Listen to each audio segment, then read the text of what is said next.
প্রিয় দর্শক, আমন্ত্রণ জানাচ্ছি ইস্পাহানি মির্জাপুর জিরো আওয়ারে। আপনারা জানেন সমসাময়িক বিষয় নিয়ে আমরা এই অনুষ্ঠানে আলোচনা করে থাকি। আজ আমরা কথা বলবো মধ্যপ্রাচ্য ও যুদ্ধের দুশ্চিন্তা। এই বিষয়ে কথা বলার জন্য স্টুডিওতে দুজন সম্মানিত অতিথি উপস্থিত হয়েছেন। অতিথিদের সাথে পরিচিত হওয়ার আগে আপনাদের জানাতে চাই এই অনুষ্ঠানটি আমাদের ভেরিফাইড ফেসবুক ও ইউটিউবে সরাসরি সম্প্রচার হচ্ছে। চলুন দর্শক, এবারে আমাদের অতিথিদের সাথে পরিচিত হয়ে নিই।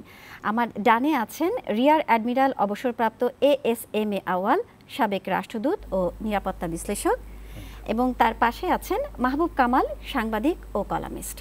আপনাদের দুজনকে আমন্ত্রণ জানাচ্ছি আমাদের স্টুডিওতে। দর্শক, আজ মূল পর্বে আলোচনায় যাওয়ার আগে আমরা চলুন জেনে নিই আমাদের বৈশাখী টেলিভিশনে প্রচারিত প্রধান সংবাদ শিরোনামগুলো।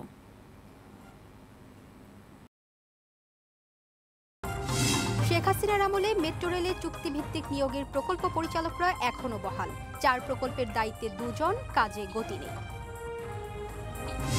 জুলাই আন্দোলনে গণমাধ্যমের ভূমিকার তদন্ত প্রয়োজন বলেছেন তথ্য উপদেষ্টা। সাংবাদিকদের বিরুদ্ধে হয়রানিমূলক মামলা পর্যবেক্ষণে কমিটি। নিম্ন আদালতে কর্মচারী নিয়োগে ঘুষ নিতেন সাবেক আইনমন্ত্রী আনিসুল হক। বিদেশে অর্থ পাচার করেছেন, প্রাথমিক তদন্তে জেনেছে দুদক। উন্নয়ন কাজে সরকারি সংস্থাগুলোই দুর্নীতিতে জড়িত বলেছেন অন্তর্বর্তী সরকারের শ্বেতপত্র প্রকাশ কমিটির প্রধান দেবপ্রিয় ভট্টাচার্য। এবং ময়মনসিংহ ও শেরপুরে বন্যার পানি কমতে শুরু করেছে। নেত্রকোনায় নতুন এলাকা প্লাবিত, এখনও পানিবন্দী কয়েক লক্ষ মানুষ। শিরোনাম দেখছিলাম। অ্যাডমিরাল আওয়াল, আপনার কাছে আসতে চাই। প্রথমে আমরা জানি যে 2023 সালের 7 অক্টোবর ইসরায়েলে হামাস প্রথম হামলা চালায় এবং তারপরে আসলে এই যুদ্ধের সূত্রপাত। আজ 7 অক্টোবর 1 বছর পূর্তি। যখন এই হামলাটা চলছিল তখন ইসরায়েল দাবি করেছে যে তাদের 1200 বেসামরিক নাগরিক মারা গেছে। আর এই 1 বছরে আমরা যতটুকু জানি যে প্রায় 40,000-এর বেশি আসলে বেসামরিক ফিলিস্তিনি মারা গেছেন। দেশে বিদেশের এই যুদ্ধ নিয়ে অনেক সমালোচনা, আলোচনা এবং বিক্ষোভও হয়েছে। তারপরও কেন ইসরায়েল হামাস এই যুদ্ধ বন্ধ করা যাচ্ছে না, আপনি কি মনে করেন? ধন্যবাদ আমাকে আমন্ত্রণ করার জন্য। আমার সহ-আলোচক মাননীয় সিনিয়র সাংবাদিককে আমি শুভেচ্ছা জানাচ্ছি।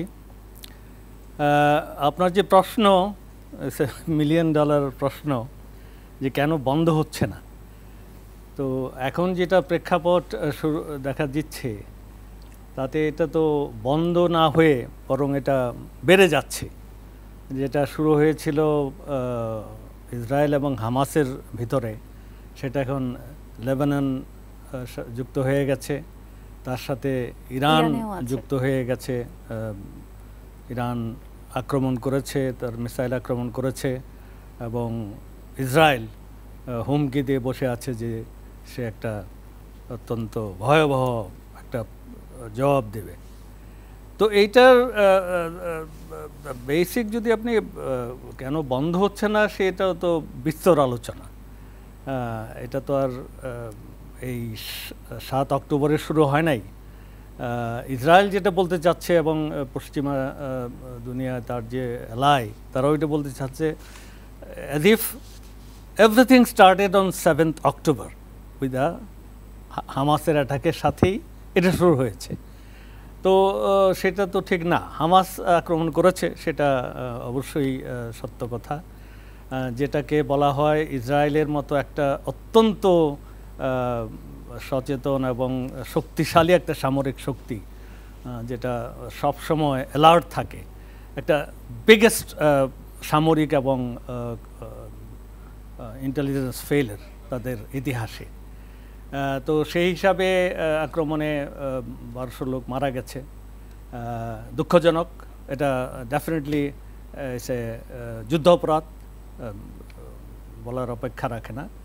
কিন্তু এরপরে যেটা হয়েছে, আজকে আমরা যেটা বার্ষিকীতে হয় একটা কোনো সুখের কোনো একটা উপলক্ষে, কোনো একটা সুখের কোনো কিছু প্রাপ্তি বা কোনো একটা বিষয়ে একটা ভালো অগ্রগতি, সেটা নিয়ে। বাট এখানে যেটা গত 1 বছরে যেটা হয়েছে সেটা হচ্ছে মানবতার চরম একটা অবমাননা, যেখানে আইসিজের রায় অনুযায়ী একটা সম্ভাব্য জেনোসাইড হয়েছে। অবশ্যই এখানে হিউম্যান রাইটস ভায়োলেশন জঘন্যতম হিউম্যান রাইটস ভায়োলেশন হয়েছে। আপনি যেটা বললেন প্রায় ৪২,০০০ ফিলিস্তিনি মারা গেছেন,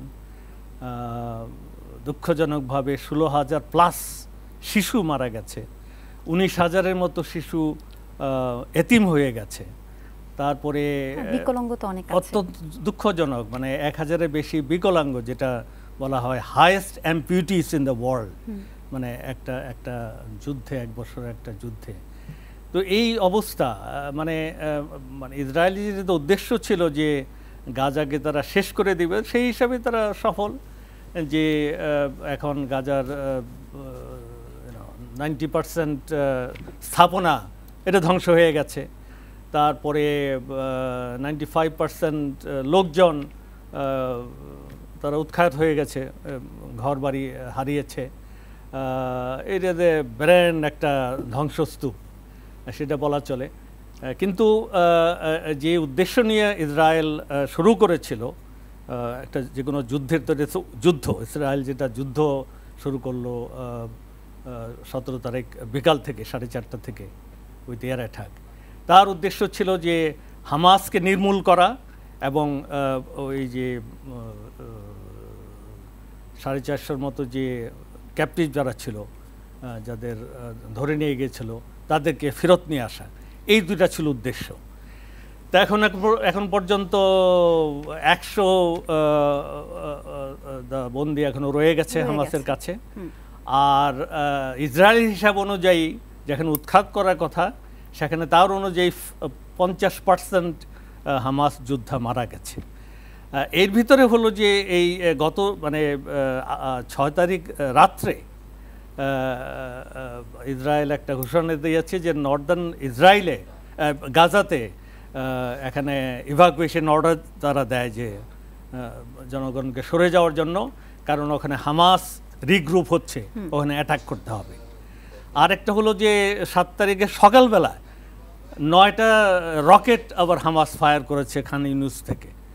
এটা মানে সামথিং ম্যাজিক্যাল আর কি, একটা মানে সবই তো শেষ করে ফেলেছে, এখান থেকে আবার 9টা রকেট ফায়ার করা, এবং সেটা তেল আভিভে পড়লো, 2 জন আহত হয়েছে। তো এইটা হয়তো যদি লেবানন অ্যাটাক না হতো তাহলে হয়তো একটা মানে ইসরায়েলের জন্য একটা খুব বড় ধরনের একটা মানে অসম্মানের ব্যাপার হতো।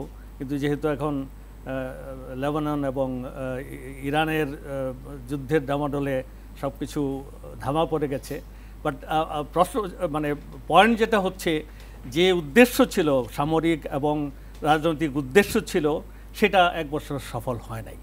তো যার ফলে কনক্লুশন যেটা ড্র করা যেতে পারে, যে সামরিক যে অভিযান চালানো হচ্ছে, যার মাধ্যমে জঘন্যতম যে মানবাধিকার করা হচ্ছে এবং জেনোসাইড হওয়ার যে একটা আশঙ্কা এখানে তৈরি হয়েছে, এটাতে করে ইসরায়েল যে উদ্দেশ্য সাধন করতে চেয়েছিল, বা তার যে মিত্র যারা, তারা যেভাবে তাকে সহায়তা দিয়ে এগিয়ে গেছে, সেই উদ্দেশ্যটা সফল হয়নি। তার মানে এই সামরিক পথে এটা সমাধান সম্ভব না।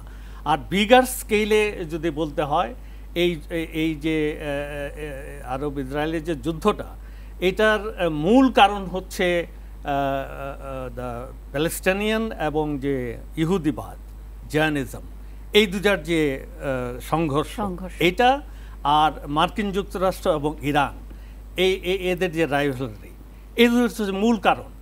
এই দুইটার যদি সমাধান না হয়, তাহলে এই টানাপোড়েন চলতেই থাকবে, এটার আশু কোনো সমাধান নাই। আর ইসরায়েলের যে কর্মপন্থা, সেটা হচ্ছে ইরাকে হামাস উৎখাত করা, হিজবুল্লাহকে ধ্বংস করে দেওয়া, না সবই ধ্বংস করা, এবং সবকিছু সামরিক সমাধান। এই সবগুলোর দুইটা যে আমি ইস্যু বললাম, দুটোই হচ্ছে অত্যন্ত গভীরে প্রথিত রাজনৈতিক সমস্যা। তো রাজনৈতিক সমস্যা তো আপনি সামরিক সমস্যাতে সমাধান করতে পারবেন না। যদি হতো তাহলে এই ৭৬ বছরে হয়ে যেত, সমাধান তো হয় নাই, বরং এটা আরও কমপ্লিকেটেড হচ্ছে। আচ্ছা, মাহবুব কামাল, আপনার কাছে জানতে চাই, আজ যেমন হচ্ছে ইন্দোনেশিয়ায় মার্কিন দূতাবাসের সামনে বিক্ষোভ হয়েছে, এর আগেও আমরা দেখেছি ফ্রান্সে বিক্ষোভ হয়েছে, বিভিন্ন দেশে আসলে বিক্ষোভ হয়েছে, এবং বিক্ষোভ থেকে একটা দাবি আসলে আসছে যে মার্কিন প্রশাসনের একটা সহায়ক ভূমিকা তারা দেখতে চায়। মানে কেমন ভূমিকা হলে আসলে সহায়ক হয়, আপনার মতামতটা জানতে চাচ্ছি। শুনেন, সেটা হলো, আমি আজকে কোন একটা সকালবেলা টক শোতে বলতেছিলাম যে human race at this first quarter of 21st century is an unfortunate race. একবিংশ শতাব্দীর এই প্রথম কোয়ার্টারে মানব জাতি যেটা এখন আছে সেটা হচ্ছে একটা হতভাগ্য জাতি। এবং এই যে যুদ্ধটা, মানে দি area of the battle field is expanding increasingly, খুব মানে দ্রুতই এটা ছড়িয়ে পড়ছে। দেখেন, ইরান ইনভলভ হচ্ছে, লেবানন, আগে তো হামাস, হিজবুল্লাহ, ওইদিকে নেতানিয়াহু ইত্যাদি। এইটা যে আরও এক্সপ্যান্ড করবে না এটার কোনো গ্যারান্টি নাই। এবং মানে এটা কি, is it heading towards A third world, এটাও একটা প্রশ্ন। কিন্তু আপনি বললেন যে প্রশাসনের উপরে চাপ দিচ্ছে এরা, না, বর্তমান বিশ্বকে একটা শান্তিপূর্ণ বিশ্ব তৈরি করতে পারে একটা ফ্যাক্টর, এছাড়া আর কেউ পারবে না, সেটা হচ্ছে আমেরিকার সাধারণ মানুষ। আমেরিকার প্রেসিডেন্ট পারবে না, করবে না, আমেরিকার প্রশাসন করবে, পেন্টাগন করবে না, আপনার ওখানকার অস্ত্র ব্যবসায়ী যারা তারা করবে না, কেউই করবে না। এইটা একমাত্র পারে আমেরিকার সাধারণ মানুষ। আমেরিকার সাধারণ মানুষ যদি আমেরিকান অ্যাডমিনিস্ট্রেশনকে প্রেশারাইজ করে যে না, তোমাদের এই ফরেন পলিসি চলবে না। আমেরিকাতেও তো বিক্ষোভ হয়েছে, সাধারণ জনগণ বিক্ষোভ করেছে। না, ওই বিক্ষোভে হবে না, এটা একটা লার্জ স্কেলে বিক্ষোভ হতে হবে যে এই ধরনের অস্ত্র ব্যবসা চলবে না, এই ধরনের ইম্পেরিয়ালিস্ট ক্যারেক্টার থাকা চলবে না, এই ধরনের ইন্টারফেয়ারেন্স চলবে না, ফরেন পলিসি তোমরা চেঞ্জ করো। হ্যাঁ, আমরা একটা সুন্দর বিশ্ব দেখতে চাই। এইটা যদি আমেরিকার সাধারণ মানুষের মধ্যে যদি এই বোধ জন্মায় এবং তারা যদি ইউনাইটেড হয়, তাইলে সমস্যার সমাধান, এছাড়া হবে না। আপনার কোনো প্রেসিডেন্ট, আমেরিকার কোনো প্রেসিডেন্ট, হ্যাঁ ধরেন যে যদি ট্রাম্প আসে, মানে ফর এক্সাম্পল এবার, তাইলে হয়তো আমেরিকার ফরেন পলিসি একটু সফটার হবে। হ্যাঁ, কারণ ট্রাম্প তো আমি দেখছি, আমরা গত 5 বছরে দেখছি যে তার ফরেন পলিসি অনেক সফটার ডেমোক্রেটদের চাইতে। যেমন গত টার্মে সে জেরুজালেমের একটা ব্যাপার ছাড়া আর মানে তেমন কোনো ইন্টারফেয়ার তার সে করে নেই। তো সেটা যদি হয়, ট্রাম্প যদি জিতে, তাইলে হয়তো কিছুটা রিডিউসড হবে এই ধরনের টেনশন। আর যদি না হয় তাহলে তো ডেমোক্রেটরা তাদের ওইটা তো ফলো করতেই থাকবে। তো এইটা মানে মানে মুশকিলটা হলো কি যে এই আমেরিকা আমাদের সুপার পাওয়ার, প্লাস আমাদের আর একটা উই হ্যাভ অ্যান ইউএনও, আমাদের একটা ইউনাইটেড নেশনস অর্গানাইজেশন আছে সোকল।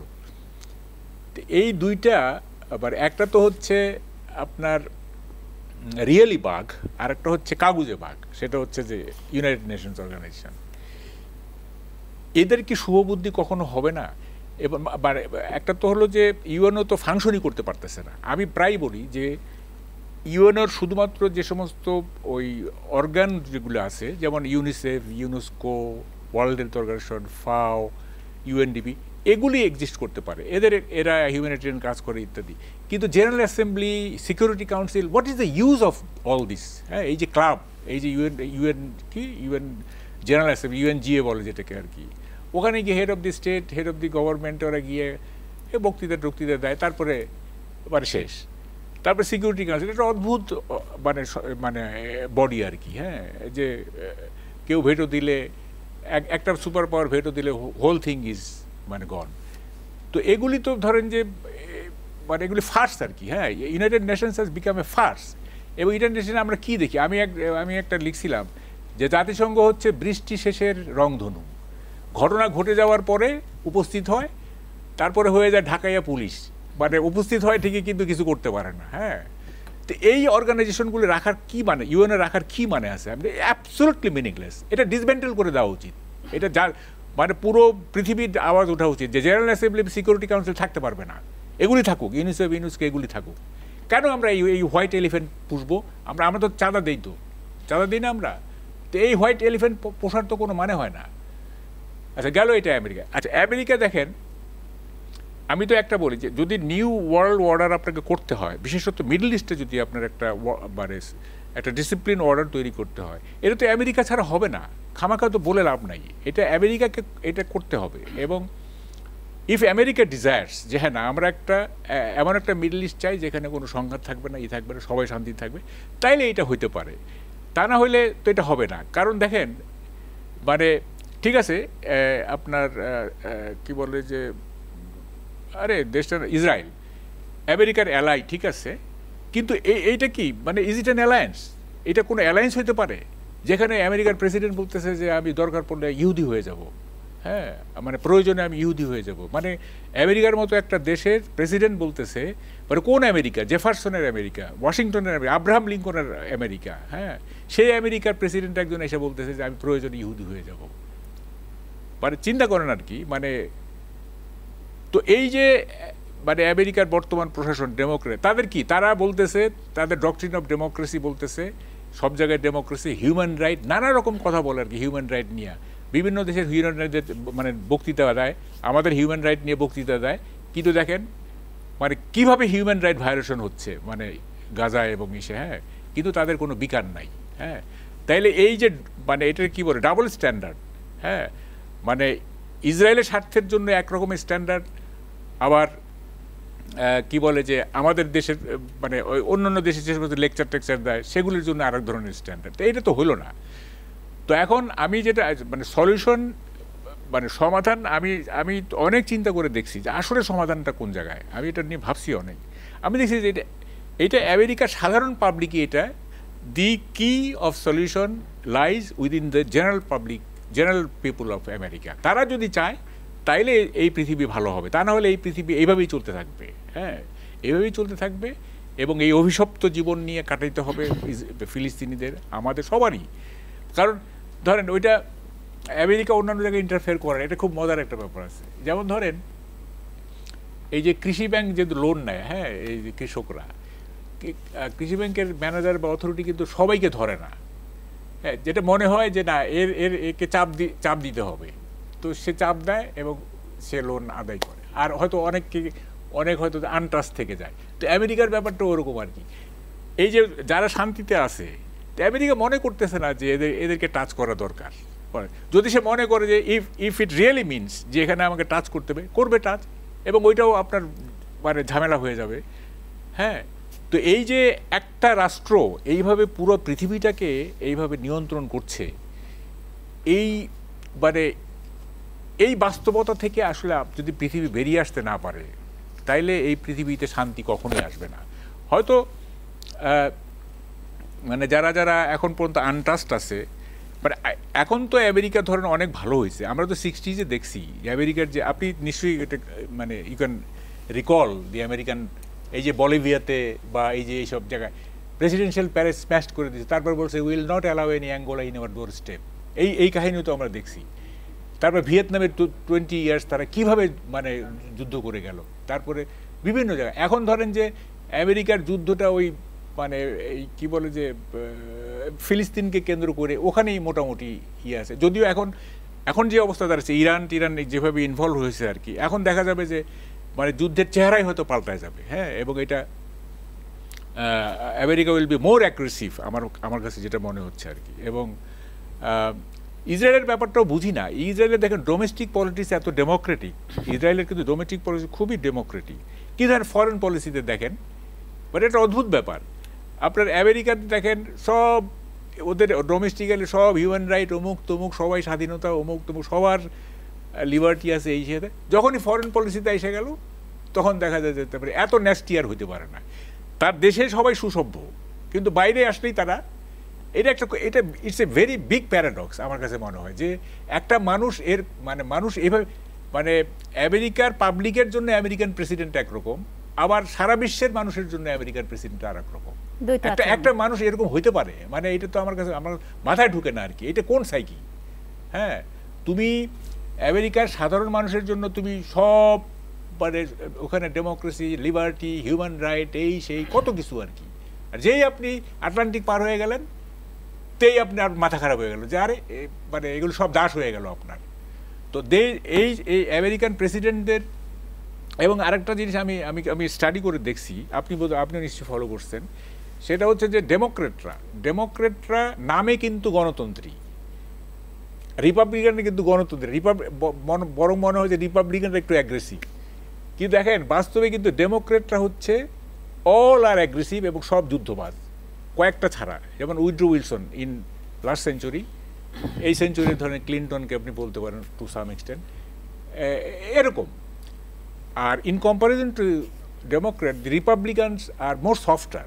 আমি যেটা স্টাডি করছি, মানে apart from George Bush and his son, হ্যাঁ, এছাড়া ধর মোটামুটি সফটার আর কি। ডেমোক্রেটরা সব অ্যাগ্রেসিভ। ইভেন বারাক ওবামার মতো সজ্জন লোক, সে পর্যন্ত তার সেকেন্ড টেনিউরে আপনার মানে কী ধরনের অ্যাগ্রেসিভ হয়েছে দেখছেন তো, এই যে হিলারির প্ররোচনায় বা যাই হোক। এইটা ওনার দোষ না, এইটা বারাক ওবামার দোষ। Barack Obama is very sober man, কিন্তু ওই যে ডেমোক্রেটদের যে ওই যে ফরেন পলিসি, ওইটাকে তাকে ইনহেরিট করতে হবে, সেই কারণে সে এটা হয়ে গেল। তো এই জিনিসগুলো থেকে তো মানে এগুলি কিভাবে এটাকে মানে পলিশ করা যায়, এটা কিভাবে করা যায়, এইটা দিয়ে তো আমেরিকার সাধারণ মানুষকে ভাবতে হবে। তারা যদি জেগে উঠে যে না, এইভাবে করা যাবে না, ফিলিস্তিনিরাও আমাদের ভাই, মানে কি বলে যে সবাই আমাদের, মানে whole world is in a common issue, যে এটা ওয়ার্ল্ড ব্রাদারহুড যদি আমরা বলি, সেইভাবে যদি তারা ভাবে তাইলে একটা সলিউশন হইতে পারে। এছাড়া আমি তো I find no solution. It is an endless game এবং ভেরি ন্যাস্টি গেম, এবং ওই অভিশাপ বয়ে বেড়াতে হবে আপনার ফিলিস্তিনিদের। মাহবুব কামাল, আমরা আসবো আপনার কাছে, আবার একটা বিরতি নিতে যাচ্ছি। দর্শক, ইস্পাহানি মির্জাপুর জিরো আওয়ারে একটা বিরতি নিচ্ছি, ফিরছি একটু পর, সাথেই থাকুন।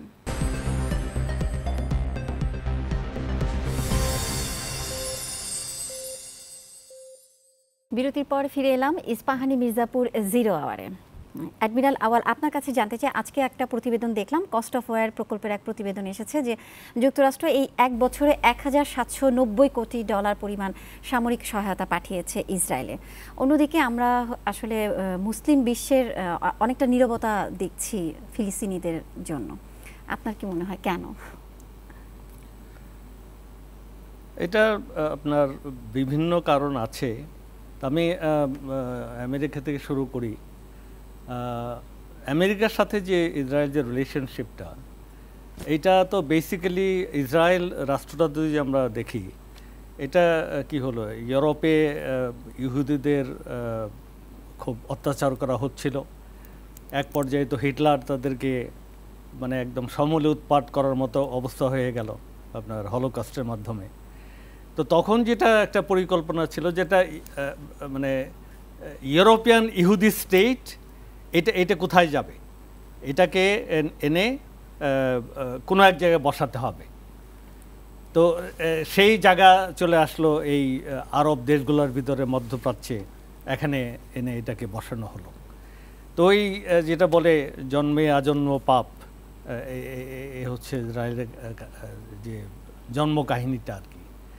তো এই যে একটা আরব বিশ্বের ভিতরে আপনার একটা ইহুদি রাষ্ট্রকে এখানে করে দেওয়া হলো, যারা অবশ্য থেকেই ছিল, আগে থেকে আপনার সে 19বিংশ শতাব্দী থেকেই ইহুদিরা ছিল এখানে। কারণ প্যালেস্টাইন ওয়াজ এ প্রসপারাস স্টেট, একটা রাষ্ট্র ছিল যেখানে শিক্ষা দীক্ষায় অন্যান্য প্রতিবেশী দেশের যে তারা উন্নত ছিল। ওখানে যে সাম্প্রদায়িক যে সম্প্রীতি, এটা এতটা ভালো ছিল যে ইহুদিরা এখানে সেফ ফিল করত। তো এটা একটা কারণ ছিল যে যেহেতু প্যালেস্টাইনিয়ানরা সামাজিকভাবে ভালো, উদার, তাদেরকে এখানে পাঠানো। তো এই যে ইসরায়েলের যে জন্মচক্র, এই জন্মচক্রের একটা ন্যারেটিভ হলো যে কিছু সত্য অবশ্যই আছে যে ইউরোপ থেকে তাদেরকে বিতাড়িত করা হয়েছে, তারা হলোকস্ট মাধ্যমে তাদের এখানে জোর করেই তাদের এসেছে। তো এই একটা রাষ্ট্র, এবং চতুর্দিকে হলো আরব রাষ্ট্র যারা হস্টাইল, এবং যে কোনো সময় এরা আক্রমণ করে ইসরায়েলকে নিশ্চিহ্ন করে দেবে, তাহলে ইসরায়েলকে আমাদেরকে প্রোটেক্ট করতে হবে। এই যে ন্যারেটিভটা মাথায় ঢুকলো, Israel has the right to protect itself, এই প্রোটেকশন আর শেষ হলো না। এখন প্রোটেক্ট করতে করতে ইসরায়েলের যে সেই বিবলিক্যাল ল্যান্ড, যেটা সেই ল্যান্ডকে এখন মানে সারা আরব বিশ্বকে প্রোটেকশন দিতে হচ্ছে, তাদের বিরুদ্ধে। তো এই আমেরিকার সাথে যে এই যে স্পেশাল যে রিলেশনশিপটা ওই থেকে যে শুরু হয়েছে, যার ফলে আমেরিকার যে আপনার পলিটিক্যাল এস্টাবলিশমেন্ট তাদের ভিতরে এদের একটা বাই পার্টিদের মধ্যে অল পার্টির একটা ইয়ে হলো যে ইসরায়েলকে সাপোর্ট করতে হবে। ইউরোপ যদিও ইহুদিদেরকে তাড়িয়ে দিয়েছে, তারপরেও সেই গ্লানি থেকেও যেভাবেই হোক আমেরিকার সাথে পলিসির অ্যালাইনমেন্টে ইউরোপও এই ব্যাপারে খুব একটা আগ্রহী না ইসরায়েলের বিরুদ্ধে কিছু বলা, রাদার সাপোর্ট দেওয়াই হলো তাদের উদ্দেশ্য। সামরিক সহায়তা প্রথম থেকে যেটা হয়ে আসছে, এটা ওই ইনিশিয়ালি এতটা ছিল না, প্রেসিডেন্ট কেনেডি উনি অ্যাপ্রুভ করেন নাই এই ধরনের সামরিক সহায়তা দেওয়া, তারপরের থেকে এটা শুরু হয়েছে। ইনিশিয়ালি কিছু কিছু হলো, এরপরে হলো $4 বিলিয়ন অ্যানুয়ালি, প্রত্যেক বছর $4 বিলিয়ন দেওয়া হচ্ছে। আর এই 7ই অক্টোবর থেকে এখন পর্যন্ত আপনি যে হিসাব দিলেন সেটা একটা হিসাব, আরেকটা হচ্ছে 14 বিলিয়ন দিয়েছে ইউএসএ। তো এর ভিতরে বিভিন্ন ধরনের খরচ আছে। আর এই যে যুদ্ধের যে পরিব্যাপ্তিটা হচ্ছে, যেমন আপনার এর সাথে ওই হুতিরা আবার শুরু করেছে, হিজবুল্লাহ শুরু করেছে, সবারই কিন্তু একটাই দাবি যে আমাদের সমস্ত যে যুদ্ধ পরিকল্পনা বা আমরা যে আক্রমণগুলো করছি সেটার উদ্দেশ্য হচ্ছে গাজা যুদ্ধবিরতি। ওখানে যদি যুদ্ধ শেষ হয়ে যায় তাহলে আমরা আর আক্রমণ করব না।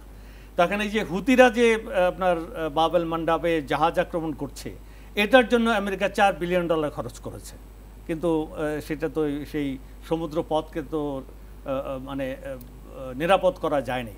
আমরাও সাফার করছি, 10 দিনের বেশি সময় লাগছে আপনার কেপ অফ গুড ঘুরে যেতে, বিশ্ব বাণিজ্য ক্ষতিগ্রস্ত হচ্ছে। তো এখানে তার $4 বিলিয়ন, এইভাবে যে খরচগুলো হচ্ছে। But America is happy to do that, কারণ এটার সাথে আপনার এসে সাইকেল এই যে টাকা $4 বিলিয়ন বা এখানে $14 বিলিয়ন যেটা খরচ হবে, এটা আবার যাচ্ছে সেই ইন্ডাস্ট্রিয়াল যে মিলিটারি কমপ্লেক্সের আমেরিকার, সেখানের এই খরচ।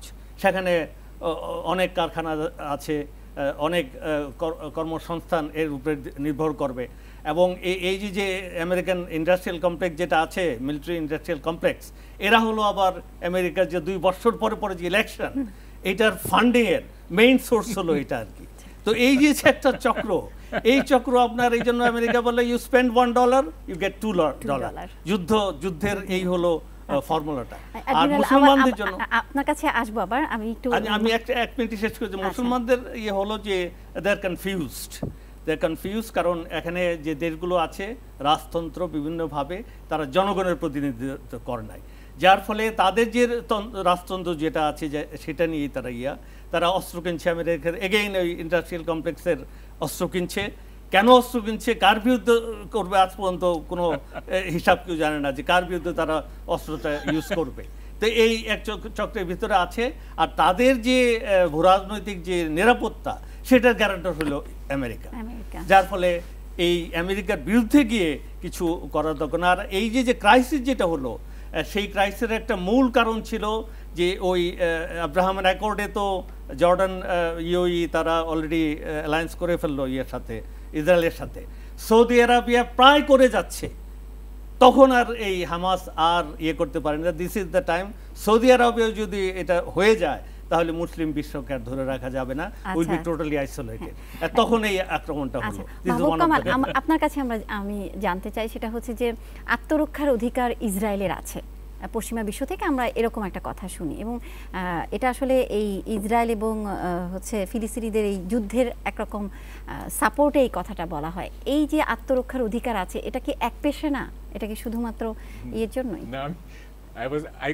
I couldn't help my laughing to see your gesture.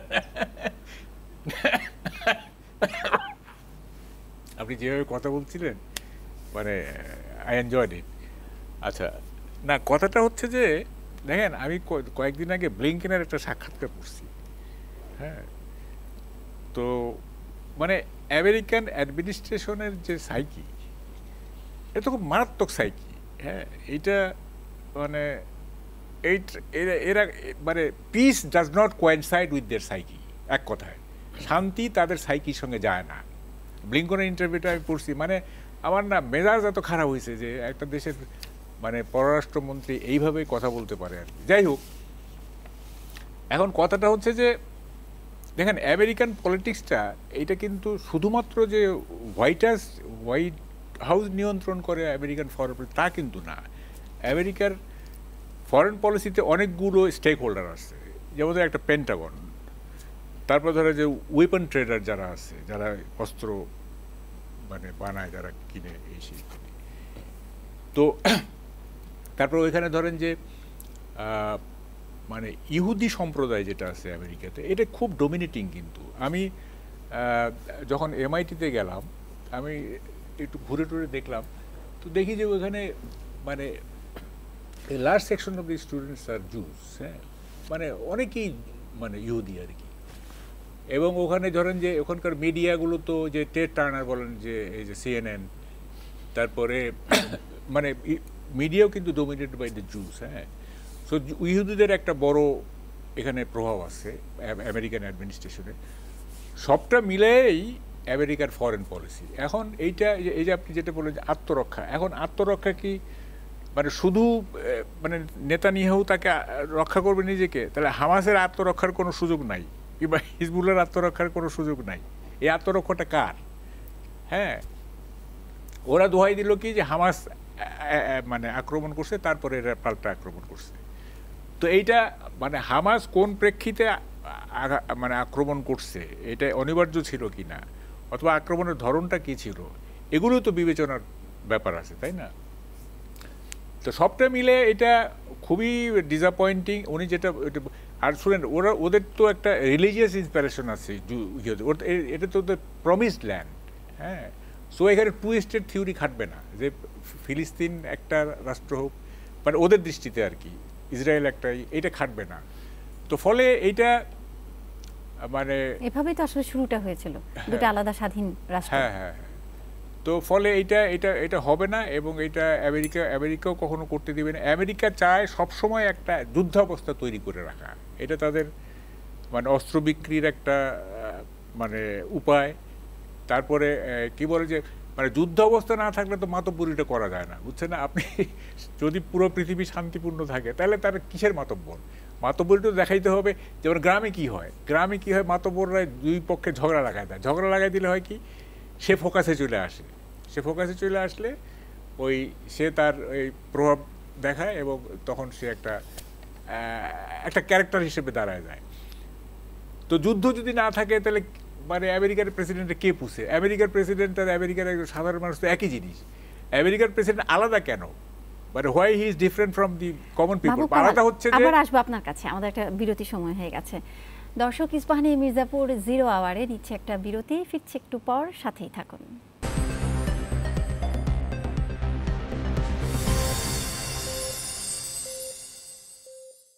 বিরতির পর ফিরে এলাম ইস্পাহানি মির্জাপুর 0 আওয়ারে। মাহবুব কামাল, আপনি বলছিলেন। তো না, আপনি যদি গত 30 বছরের আমেরিকার ফরেন পলিসি দেখেন, তাহলে দেখবেন কত ন্যাস্টি এটা আর কি। যেমন ধরেন যে আপনি ইরাক ধরেন, হ্যাঁ, ইরাক কি করলো? উইপন অফ ম্যাস ডিস্ট্রাকশনের অভিযোগ তুলে কি না করলো ইরাকে, হ্যাঁ, একবারে দেশটা ভেসাগার করে দিল আর কি। তারপর ধরেন আফগানিস্তানে, তারাই IS তৈরি করতেছে, তারাই আবার এটার বিরুদ্ধে যাচ্ছে, মানে একটা অদ্ভুত ব্যাপার।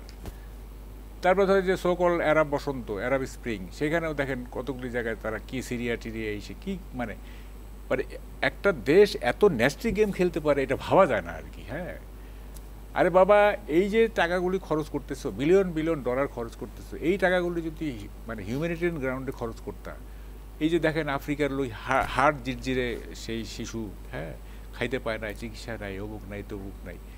তারপর ধর মানে এই যে মানে সারা বিশ্বব্যাপী যে পভার্টি, এইটা তো মানে একটা যুদ্ধ ফিল্ডে টাকা দিয়েই তো এই পভার্টি দূর করা যায়।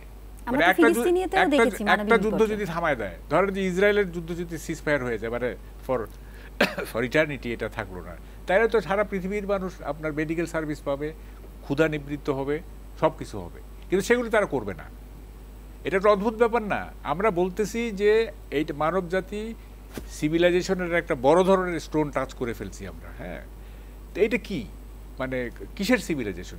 এটা তো কোনো সিভিলাইজেশন হলো না। তো এইখান থেকে কিংবা এটা আসলে সারা পৃথিবীর যারা বিবেকবান মানুষ এবং তাদেরকে একটু ভাবতে হবে যে আসলে এটা এক্সিটটা কি, এই ওয়ে আউটটা কি, এখান থেকে কীভাবে বের হয়ে যাবে। এটা কি মানে চলতেই থাকবে, এটা ফর সেঞ্চুরিজ টুগেদার এটা চলতেই থাকবে?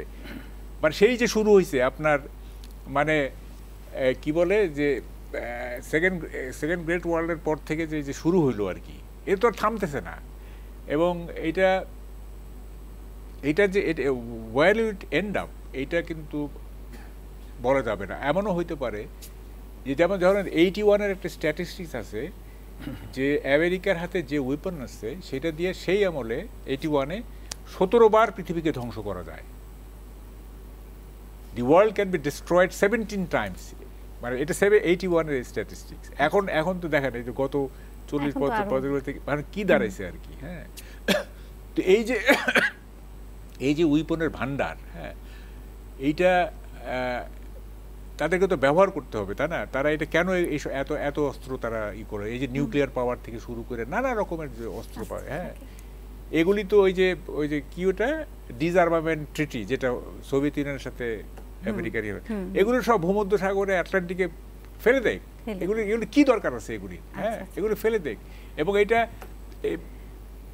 অস্ত্র উৎপাদনের মানে প্রতিযোগিতা যদি না থাকে, অস্ত্র উৎপাদনের যদি মানে না থাকে, তাহলে তো সারা পৃথিবী একটা সুন্দর পৃথিবী হতে পারে। আপনার কথার জের ধরেই অ্যাডমিরাল আওয়াল আপনার কাছে জানতে চাই, আমরা দেখেছি 2023 সালের নভেম্বরে এক সপ্তাহের একটা যুদ্ধবিরতি ছিল। হ্যাঁ, তারপরে তো দেখলাম যে মিশর, কাতার এবং যুক্তরাষ্ট্র চেষ্টার পরেও এই যুদ্ধবিরতিটা দীর্ঘায়িত হয়নি। মানে কেন হয়নি? একটা সপ্তাহ শুধু ছিল, এরপরে আর কেন করা গেল না? না, কোনো যুদ্ধবিরতি হয় নাই। এটা মানে যখন যুদ্ধ লাগে, সিকিউরিটি কাউন্সিল যেটা মাহবুব ভাই বলতেছিলেন যে তার যে মেইন দায়িত্বটা, যুদ্ধ লাগার সাথে সাথে সিকিউরিটি কাউন্সিলের দায়িত্ব হলো সেই যুদ্ধকে থামানো। ফার্স্ট থিং হলো সিজফায়ার, যুদ্ধবিরতি। কিন্তু এটা এমন এক যুদ্ধ, এখানে যেহেতু ইসরায়েল চাচ্ছে না, আমেরিকা তার এই বিভিন্ন ধরনের টার্ম তারা এই mister Blinken is trying to invent terms, operational pause, তারপরে আপনার সিজফায়ার হবে না, এটা একটা ব্রেক হবে, এটা পজ হবে, কিন্তু সিজফায়ার বলা যাবে না, যেহেতু নেতানিয়াহু চায় না এটা সিজফায়ার হলে তাহলে ইসরায়েল ধ্বংস হয়ে যাবে, আবার আক্রমণ হবে। তো ওইটা যেটা ছিল, ইট ওয়াজ এ সর্ট অফ পজ আপনার ইয়ের ভিতরে। এটা হচ্ছে না, একমাত্র কারণ হলো নেতানিয়াহু।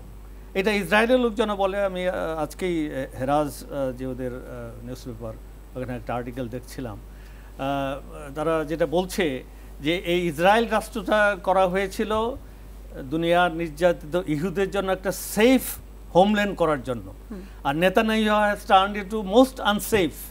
কারণ এখন পর্যন্ত প্রায় 30,000 জুস মারা গেছে ইসরায়েলে, এবং আপনার 40,000, 1 লাখের মতো আহত হয়েছে বিভিন্ন যুদ্ধ সংগ্রাম, তারপরে আক্রমণ, ইন্তিফাদা, এগুলোতে, যেটা সারা দুনিয়ায় হয় নাই আর কি, এত মারা যায় নাই। তো এই যে একটা অবস্থা, নেতানিয়াহুর আপনি জানেন যে যুদ্ধের আগে তার বিরুদ্ধে একটা জনবিক্ষোভ ছিল যে উনি দুর্নীতিবাজ, উনি ইন্ডাইটেড দুর্নীতিবাজ হিসাবে, তার সুপ্রিম কোর্টের ক্ষমতা খর্ব করার জন্য যে একটা উদ্যোগ তিনি নিয়েছিলেন। এছাড়া রাইট উইং গভর্নমেন্ট যেটা উনি ফর্ম করেছেন, তারা হলো এক্সট্রিম একটা কন্ডিশন, তারা মানে ফিলিস্তিনিদের সাথে কোনো আলোচনা করবে না এবং যুদ্ধের মাধ্যমে সব কিছু সমাধান করবে।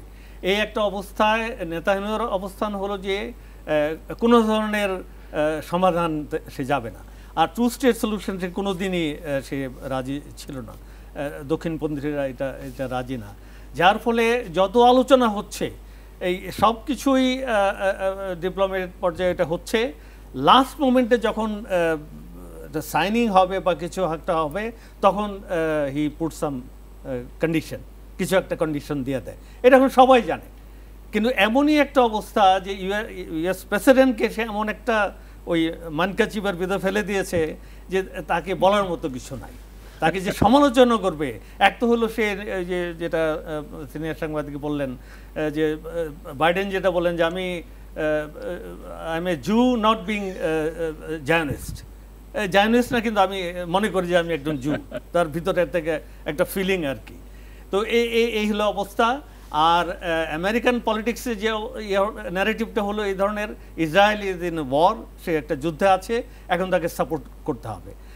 আর সাপোর্ট করার জন্য যদি না হয় তাহলে ইটস এ উইক পলিসি, তার পলিসি হলো উইক। আবার রিপাবলিকানরা ধরবে ফিলিস্তিনি হচ্ছে সন্ত্রাসী, সন্ত্রাসী, সেই এক ন্যারেটিভ তো আছে। তো যার ফলে আপনার এই যে একটা অবস্থা, তাতে মিস্টার নেতানিয়াহুর জন্য ইয়ে হলো যে যদি যুদ্ধ থেমে যায় তাহলেই তার অ্যাকাউন্টেবিলিটিটা আসবে।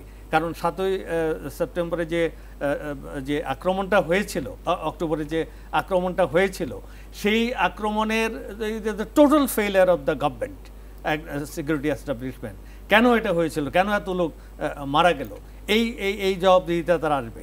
আর এছাড়া যুদ্ধ করার জন্য যে সে যে যুদ্ধ করছে, কোনোটাই তো যে যুদ্ধের যে অবজেক্টিভগুলো গাজাতে, বৈরুতে, কোনো জায়গায় এটা সফল হচ্ছে না। আলটিমেটলি আপনার যদি যে উদ্দেশ্য নিয়ে আপনি যুদ্ধে গেলেন, ইসরায়েলকে সেফ করা, ইসরায়েলের নিরাপত্তা বিধান করা, সেটা যদি অর্জিত না হয় তাহলে যুদ্ধ থেমে গেলে তো এই নেতানিয়াহুকে সেই জবাবদিহিতায় আসতে হবে। এই জন্য তার হলো যুদ্ধকে প্রলম্বিত করা। আর এইটাই হয়ে গেছে মধ্যপ্রাচ্যের জন্য এবং সারা বিশ্বের শান্তির জন্য একটা হুমকি। যেভাবে আগাচ্ছে এখানে আমেরিকার, আজকে যেমন একটা তাদের প্রেসিডেন্সিয়াল ক্যাম্পেইন চলছে, দ্যাট ইজ এ ব্রেক এই আজকের এই 7ই অক্টোবরের ইয়ের জন্য, তাদের এই কমেমোরেশনের জন্য এটা ব্রেক দিতে হয়েছে। এটা ইজ অল পলিটিক্যাল, না হলে তো ওখানে ইহুদি লবি আবার ছিঁড়ে ফেলবে তাদেরকে। ওই যে যেটা বললেন, আমেরিকার জনগণের 2.4% হলো অনলি জু, ভেরি নেগলিজেবল একটা ইয়া। কিন্তু তাদের যে ব্যবসা বাণিজ্য, বিজ্ঞান এবং বিভিন্ন পলিসি মেকিং, সব কিছু এমনভাবে তারা বসে আছে, যার ফলে মানে তাদের বিরুদ্ধে যাওয়ার কোনো ইয়ে নাই। বাট এই অবস্থায় তো চলতে পারে না। এখন এমন একটা অবস্থায় চলে গেছে যে নেতানিয়াহু তো অপ্রতিরোধ্য। আমরা আশা করতে পারি যে আসলে এই যুদ্ধ থামবে। আমার অ্যাসেসমেন্ট হচ্ছে যে যখন কেউ অপ্রতিরোধ্য হয়ে যায়, তাকে কিছুই থামাতে পারছে না, that is the signal that downfall is head. কারণ এইভাবে তো চলতে পারে না। সমাধানে আসতে হবে। আমরা অনুষ্ঠান একদম শেষ পর্যায়ে, আপনাদের দুজনকে অসংখ্য ধন্যবাদ আমাদের স্টুডিওতে আসার জন্য। দর্শক, ইস্পাহানি মির্জাপুর 0 আওয়ারে আজ এ পর্যন্ত। দেখা হচ্ছে আগামীকাল নতুন কোনো বিষয়ে নতুন অতিথিদের সাথে। সে পর্যন্ত সবাই ভালো থাকুন, সুস্থ থাকুন, বৈশাখী টেলিভিশনের সাথেই থাকুন। শুভরাত্রি।